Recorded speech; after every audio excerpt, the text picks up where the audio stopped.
We are the most informed generation in human history, yet we are arguably the most distracted. Every day, we graze in the digital shallows. We consume 1,000 snippets of information, headlines that vanish, tweets that spark outrage, and short-form videos that leave us feeling empty. This isn't learning. It's a form of high-speed cognitive grazing. We are scrolling through life, but we aren't moving forward.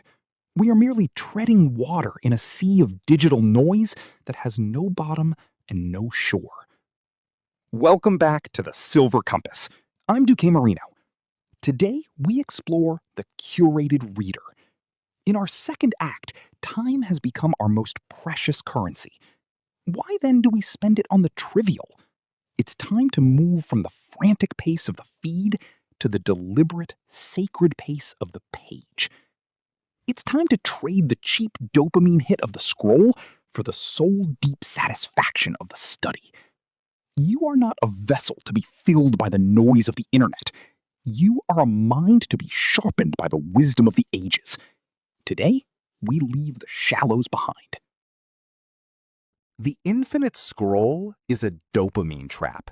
It is engineered to feed the novelty bias of our primitive brain, keeping us in a state of high alert, low reward distraction. Every swipe is a gamble for a new piece of information, a tiny dopamine hit that our brain mistakenly identifies as a survival tool. We are constantly searching for something new, while simultaneously losing the ability to hold on to what is actually true. We've become trapped in a loop of endless distraction. But deep reading? That is a neurological sanctuary. When we engage with a complex text for more than 20 minutes, our brain enters a state of flow. This isn't just relaxation, it's a profound shift in brain chemistry. For the modern elder, this is more than a leisure activity. It is a cognitive defense system. Deep study builds brain plasticity. It forces us to synthesize complex ideas, hold conflicting perspectives, and strengthen the attention muscle that the modern world is actively trying to atrophy. You aren't just consuming a book, you are building a mental fortress. You are creating a sanctuary of thought that the chaos of the world cannot penetrate. By choosing depth over breadth, you are taking back your sovereignty. You are shifting from a passive consumer of other people's agendas to a scholar of your own life. This is how we cultivate wisdom in the second act. This is how we stay sharp. This is the first step in protecting your compass.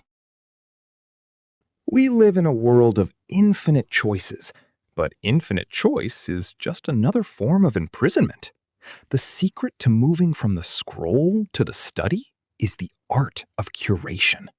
The Stoic philosopher Seneca once warned that to be everywhere is to be nowhere. If you attempt to read everything, you will ultimately learn nothing. When everything is important, nothing is. In our second act, we don't need more information. We need better information. We need to become the conscious gatekeepers of our own minds.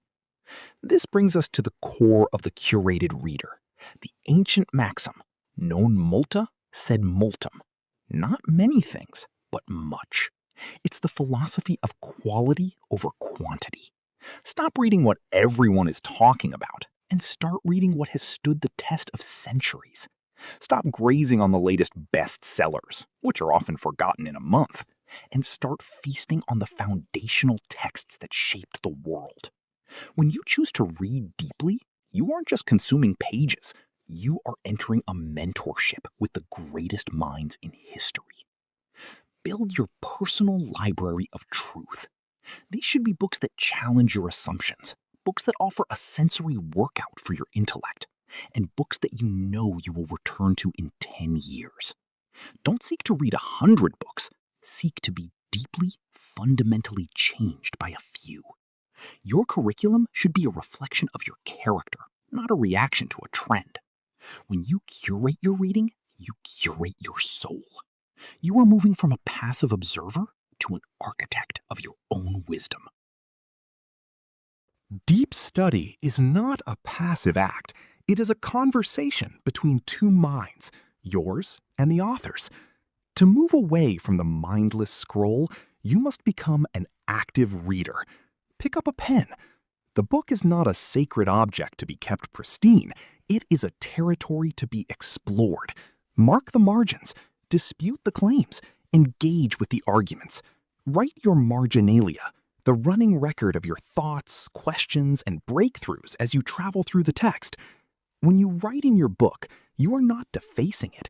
You are entering into a dialogue that has spanned generations.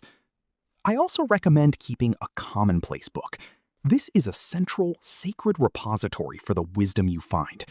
When you transcribe a passage by hand, you are doing something profound. You are anchoring it into your long-term memory.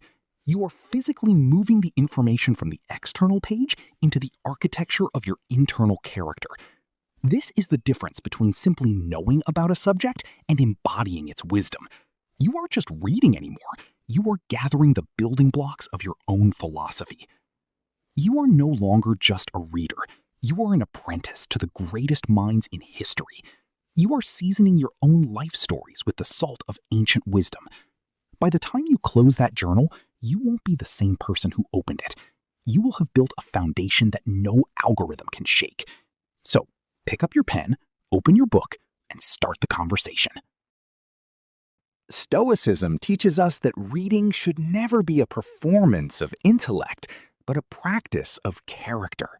We don't read to boast about how many pages we've turned or how many titles we've mastered. We read to become.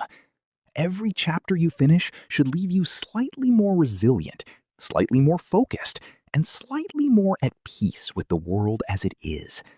If a book doesn't challenge your character or soften your heart, you haven't really read it. You've only scanned it. True wisdom is not about what you know. It is about who you are becoming. So, here is your reading challenge for the week. Put your phone in another room, set a timer for 45 minutes, and commit to one difficult chapter of a book you've been avoiding. Don't scroll, don't skim, just inhabit the words. Sink into the difficulty of the text. Tell me in the comments, what book is currently challenging your compass? I want to know what's on your nightstand. I'm Duquemarino. Keep your curiosity sharp, keep your silver compass pointing north, and remember, the depth of your life is determined by the depth of your attention. The journey truly begins now.